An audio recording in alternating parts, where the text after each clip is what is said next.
Hi Brian, how you doing today? Good, how are you? I'm doing good. So tell me, what was the experience like with the design consultant who came into your home? Was it an easy process when he came out? Blaine was the guy that came out and did the design consultant. It was really good. He was real professional, did a great job. Good. And did he help you with the color choices, or did you know you had what in mind? We were pretty close to knowing what we had in mind, and then he helped us fine tune it a little bit. So it looks really, really nice. Really, really nice. And then how were the installers that came in? Installers did a great job. They probably need to work on their final prep and their cleanup after they're done. All right. But other than that, the install itself is really nice. Super great. And then what was the best experience you felt that you had with Express Flooring from the beginning to the end? Probably the best was Blaine. Blaine, so the design consultant.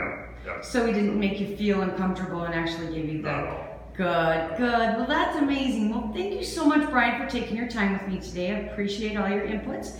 Enjoy your flooring. Perfect. Thanks.